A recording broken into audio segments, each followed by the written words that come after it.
They rape and murder their daughters and sons, commit violent knife attacks, and stalk the streets looking for new prey, largely in the name of a religion called Islam. And many of the native British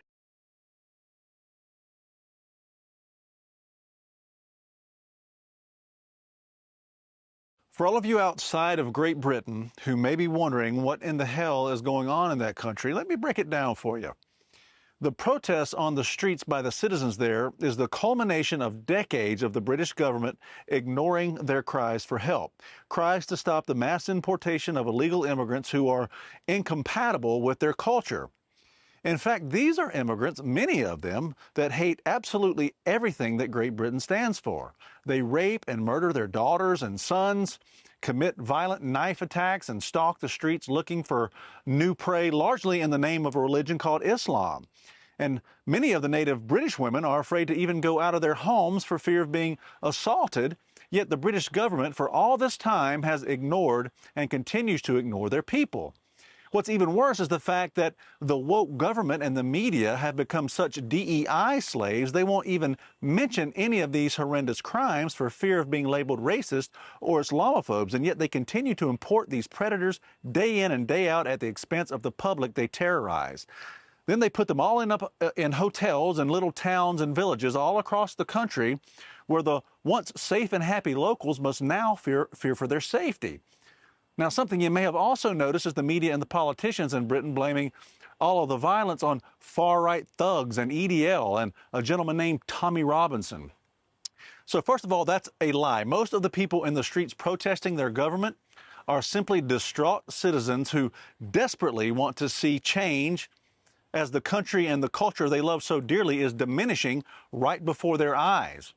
Secondly, this group called the English Defense League, or EDL, hasn't existed in over a decade, so that's another lie. And lastly, Tommy Robinson, a man who has stood out above all others for the last couple of decades, warning all of Great Britain about the dangers of immigration, and the left absolutely hates him for being right. That's what you're seeing here. You see, there was this time when Tommy Robinson was hated all across Great Britain. He was called a racist and Islamophobe at a time when the public only had access to legacy media. But that time has passed with the advent of social media, where every citizen has access to the truth right in their pockets.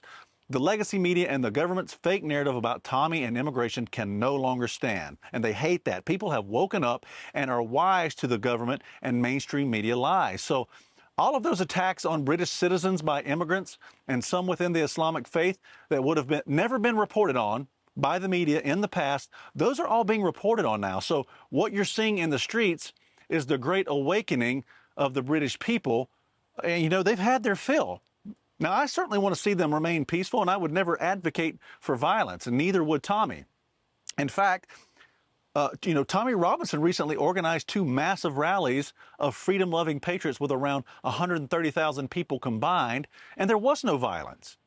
You know, I remember specifically discussing with Tommy how Martin Luther King had the most successful protest movement in history for civil rights because it was totally peaceful, and he agreed that's how he wanted his movement to be.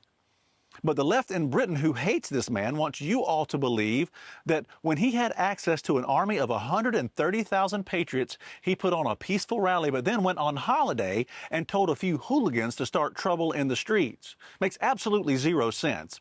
And get this, in a supposed free Western country, the Prime Minister of Great Britain has indicated that when Tommy comes back from holiday, that he may be arrested and thrown in jail for simply criticizing his government's policies. The truth is the British government is having trouble coming to terms with their policy failures, and they need a boogeyman to blame. And that boogeyman is Tommy Robinson.